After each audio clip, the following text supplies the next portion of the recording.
ನಮಸ್ಕಾರ, ನೀವು ನೋಡ್ತಾ ಇದ್ದೀರಾ ರಿಪಬ್ಲಿಕ್ ಕನ್ನಡ. ನಾನು ನಾಗೇಂದ್ರ ಬಾಬು. ಮಳೆಗೆ ರಾಜ್ಯದ ಹಲವೆಡೆ ಅವಾಂತರಗಳು ಸೃಷ್ಟಿಯಾಗಿದೆ. ರಾತ್ರಿ ಇಡೀ ಸುರಿದಂಥ ಮಳೆಗೆ ಕೆಲ ಪ್ರದೇಶಗಳು ಜಲಾವೃತವಾಗಿದೆ. ಇನ್ನು ಕೆಲವರು ಸೂರನ್ನ ಕಳೆದುಕೊಂಡು ನಿರಾಶ್ರಿತರಾಗಿದ್ದಾರೆ. ಎಲ್ಲೆಲ್ಲಿ ಏನೇನಾಗಿದೆ ಮಳೆ ಅವಾಂತರದಿಂದ ಇಲ್ಲಿದೆ ರಿಪೋರ್ಟ್.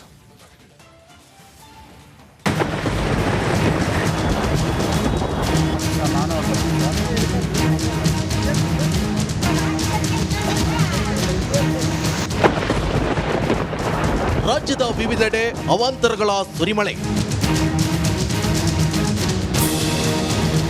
ಮಳೆ ಮಳೆ ಮಳೆ ಬಂದರೆ ಸಾಕು ನದಿಯಂತಾಗೋ ರಸ್ತೆಗಳು, ವಾಹನ ಚಲಾಯಿಸಲು ಸವಾರರ ಪರದಾಟ. ರೈತರು ಕಷ್ಟಪಟ್ಟು ಬೆಳೆದ ಬೆಳೆಗಳೆಲ್ಲ ನೀರು ಪಾಲು, ಸೂರು ಕಳೆದುಕೊಂಡು ಕಂಗಾಲಾದ ಜನ.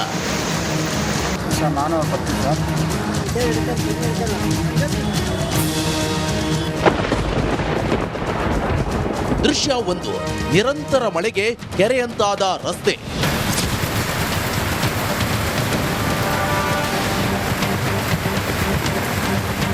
ರಾಮನಗರದ ಅರ್ಕೇಶ್ವರ ಕಾಲೋನಿಯಲ್ಲಿ ಮಳೆಗೆ ಭಾರಿ ಅವಾಂತರಗಳು ಸೃಷ್ಟಿಯಾಗಿದೆ. ಹುಣಸನಹಳ್ಳಿ ಮುಖ್ಯ ರಸ್ತೆ ಜಲಾವೃತವಾಗಿ ವಾಹನ ಸವಾರರು ಪರದಾಡಿದ್ರು. ಅಲ್ಲದೆ ಬಡಾವಣೆಯ ಕೆಲ ಮನೆಗಳಿಗೂ ನೀರು ನುಗ್ಗಿ ಜನಜೀವನ ಅಸ್ತವ್ಯಸ್ತವಾಗಿದೆ.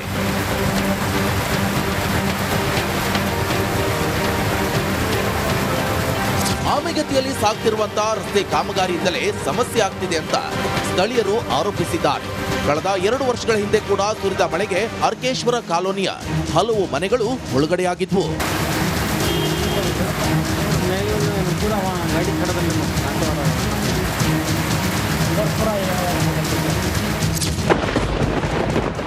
ದೃಶ್ಯ 2, ಗಾಳಿ ಮಳೆಗೆ ಗೋವಿನ ಜೋಳ ನಾಶ. ಗದಗ ಜಿಲ್ಲೆಯಲ್ಲಿ ಸುರಿದ ಭಾರಿ ಗಾಳಿ ಮಳೆಗೆ ಬೆಳೆಗಳು ನಾಶವಾಗಿವೆ. ಮಳೆಯ ಹೊಡೆತಕ್ಕೆ ಸಾಲ ಸೋಲ ಮಾಡಿ ಬೆಳೆದ ಗೋವಿನ ಜೋಳ ಬೆಳೆ ನಾಶವಾಗಿರೋದ್ರಿಂದ ರೈತರು ಗೋಳಾಡ್ತಿದ್ದಾರೆ. ಎಲ್ಲ ಜಂಕ ಹಾಕಿ ಬೆಳೆಸಿದ್ರಿ ಲಕ್ಕುಂಡಿ ಗ್ರಾಮದಲ್ಲಿ ರೈತ ಷಣ್ಮುಖ ಎಂಬುವರು 8 ಎಕರೆ ಜಮೀನಿನಲ್ಲಿ ಗೋವಿನ ಜೋಳ ಬೆಳೆದಿದ್ರು. ಈಗ ನೋಡಿದ್ರೆ ಫಸಲು ಕೈ ಸೇರೋದ್ರೊಳಗೆ ಬೆಳೆ ನಾಶ ಆಗಿರೋದ್ರಿಂದ ಚಿನ್ನ ಅಡವಿಟ್ಟು ಬೆಳೆ ಬೆಳೆದಿದ್ವಿ, ಈಗ ಮಳೆಯಿಂದ ಬೆಳೆ ನಾಶವಾಗಿದೆ ಅಂತ ಕಣ್ಣೀರು ಹಾಕಿದ್ದಾರೆ. ಸರ್ಕಾರ ಸೂಕ್ತ ಪರಿಹಾರ ನೀಡುವಂತೆ ಒತ್ತಾಯ ಮಾಡಿದ್ದಾರೆ. ನಮಗ ಮಳೆ ಆಗಿ ನಮ್ಮ ಮನೆ ಲುಕ್ಷೇನ್ ಆಗೈತೆ ನೋಡ್ರಿ, ಏನ್ ಮಾಡ್ಬೇಕ್ರಿ ನಾವು? ಗಾಳಿ ಮಳಿ ಎಲ್ಲ 8 ಎಕರೆ ಹೊಲ ರೀ. 8 ಎಕರೆ ಹೊಲಾಗ ಇದಿಷ್ಟು ಬಿದ್ದು ಹೋಗೈತ್ರಿ. ಈ ನಮನಿ ಬೆಳೆಸಿವ್ರಿ, ನಾವು ಮಗನ ಥರ ಜೋಪಾನ ಮಾಡೀವ್ರಿ. ಮತ್ತು ಈ ನಮನಿ ಬೆಳೆಸಿ ಈ ನಮನಿ ಲುಕ್ಷೇನೆ ಆಗೈತ್ರಿ. ಇದಕ್ಕೆ ಏನು ಮಾಡಬೇಕು? ನಮಗೇನು ಒಂದು ತುಳಿಯಲ್ರಿ. ಆ ನಮನಿ ಆಗ್ಬಿಟ್ಟೈತ್ರಿ. ಈಗ ಸಾಲ ತೆಗ್ಸಿದ್ರಿ, ಒಟ್ಟು ಗುಂಪಿನ್ಯಾಗ ತೆಗ್ಸಿದ್ರಿ, ಒಟ್ಟು ಬ್ಯಾಂಕ್ನ್ಯಾಗ ತೆಗ್ಸಿದ್ವಿ. ಒಂದಿಟ್ಟು ಬಂಗಾರ ಒತ್ತಿ ಇಟ್ಟೇವ್ರಿ. ಅದನ್ನೆಲ್ಲ ಮಾಡಿಕೊಂಡು ಇದನ್ನು ಮಾಡಿದ್ರೆ ಈ ನಮನಿ ಆಗೈತ್ರಿ. ದೃಶ್ಯ 3, ರಣಮಳೆಗೆ 49ಕ್ಕೂ ಹೆಚ್ಚು ಮನೆಗಳು ಹಾನಿ.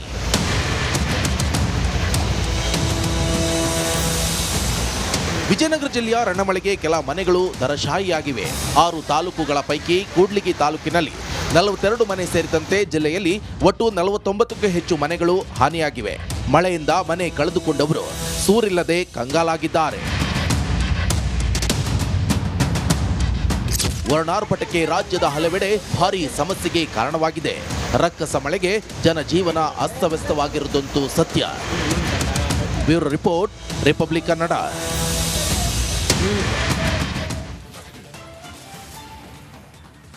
ರಾಜ್ಯಾದ್ಯಂತ ಮಳೆ ಅಬ್ಬರ ಮುಂದುವರೆದಿರುವಂತೆಯೇ ಅತ್ತ ಉಡುಪಿಯಲ್ಲೂ ಕೂಡ ಮೇಘ ಸ್ಫೋಟ ಸಂಭವಿಸಿದೆ. ಭಾರೀ ಮಳೆಯಿಂದಾಗಿ ನೀರಲ್ಲಿ ಜನರ ಬದುಕು ಕೊಚ್ಚಿ ಹೋಗಿದೆ.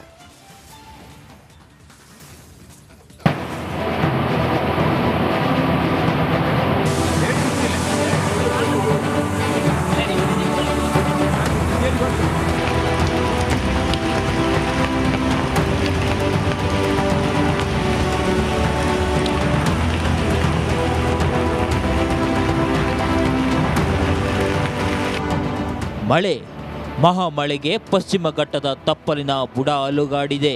ಹಠಾತ್ ಜಲಪ್ರಳಯಕ್ಕೆ ಗ್ರಾಮಕ್ಕೆ ಗ್ರಾಮವೇ ಜಲಾವೃತವಾಗಿದೆ. ಮನೆಗಳು ಮುಳುಗಿದ್ರೆ ಇತ್ತ ಜನರ ಪಾಡು ಹೇಳತೀರದಾಗಿದೆ.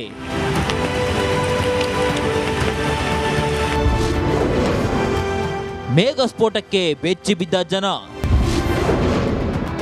ತೋಟದಲ್ಲಿ ತೇಲಿ ಹೋದ ಕಾರು, ತೋಟ ಗದ್ದೆಗಳಿಗೆ ನುಗ್ಗಿದ ನೀರು,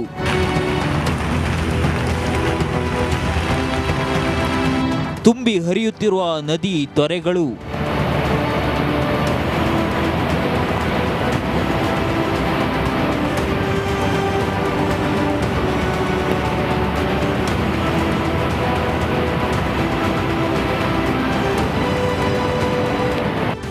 ಅಡಿಕೆ ಮರಗಳ ನಡುವೆ ಸಿಲುಕಿದ ಕಾರು,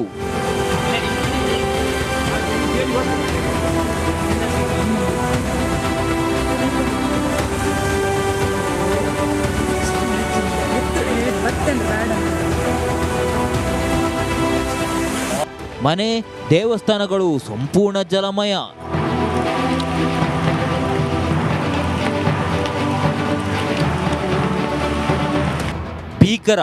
ರಣಭೀಕರ ಜಲಪ್ರಳಯಕ್ಕೆ ಉಡುಪಿಯ ಹೆಬ್ರಿ ಜನ. ಏಕಾಏಕಿ ಮೇಘಸ್ಫೋಟಕ್ಕೆ ಬಿಲ್ಲಾಡಿಯಲ್ಲಿ ಅವಾಂತರವೇ ಸೃಷ್ಟಿಯಾಗಿದೆ. ಹೊಳೆಗಳು ಉಕ್ಕಿ ಹರಿದಿದ್ದು ಮನೆ, ಕೃಷಿ ಜಮೀನುಗಳು ಜಲಮಯವಾಗಿದೆ.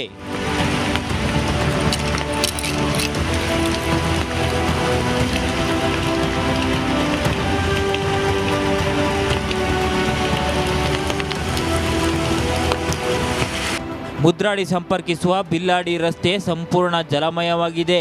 ಕಾಂತಾರಬೈಲು, ಹೊಸಕಂಬಳ ಗ್ರಾಮಗಳ ಮನೆಗಳಿಗೆ ನೀರು ನುಗ್ಗಿದೆ.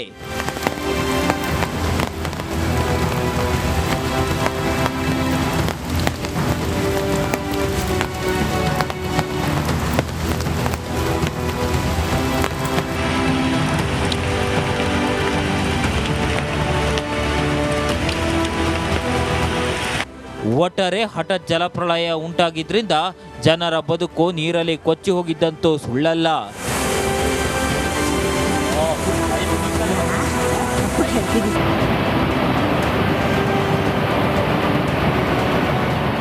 ಹರೀಶ್, ರಿಪಬ್ಲಿಕ್ ಕನ್ನಡ, ಉಡುಪಿ.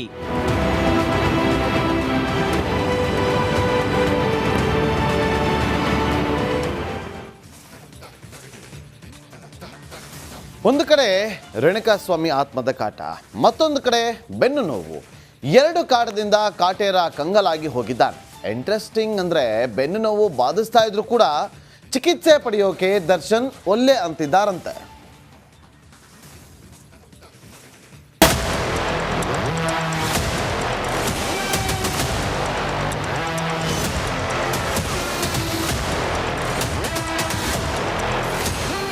ವಿಚಿತ್ರ ದರ್ಶನ. ಕಾಟೇರನ ಕನಸಲ್ಲಿ ವಿಚಿತ್ರ ದರ್ಶನವಾಗ್ತಿದೆ. ಸಾರಥಿ ಸ್ವಪ್ನದಲ್ಲೂ ರೇಣುಕಾಸ್ವಾಮಿ ಪ್ರತ್ಯಕ್ಷವಾಗ್ತಿದ್ದಾನೆ. ಬಳ್ಳಾರಿ ಜೈಲಲ್ಲಿ ಜಗ್ಗುದಾದ ನಿದ್ದೆಯಿಂದ ಬೆಚ್ಚಿ ಬೀಳ್ತಿದ್ದಾನೆ. ಹೀಗಿರುವಾಗಲೇ ತೀವ್ರ ಬೆನ್ನು ನೋವಿಂದ ಭೂಪತಿ ಬಳಲುತ್ತಿದ್ದಾನೆ. ಬೆನ್ನು ನೋವಿದ್ರೂ ಜಗ್ಗುದಾತ ಡೋಂಟ್ ಕೇರ್. ಸ್ಕ್ಯಾನ್ ಮಾಡಿಸದೆ ಚಿಕಿತ್ಸೆ ಪಡೆಯದೆ ಮೊಂಡಾಟ. ಪರಪ್ಪನ ಪಂಜರದಲ್ಲಿ ಹಾಯಾಗಿದ್ದ ಪೊರಕಿ ಬಳ್ಳಾರಿ ಜೈಲಲ್ಲಿ ಬಳಲಿ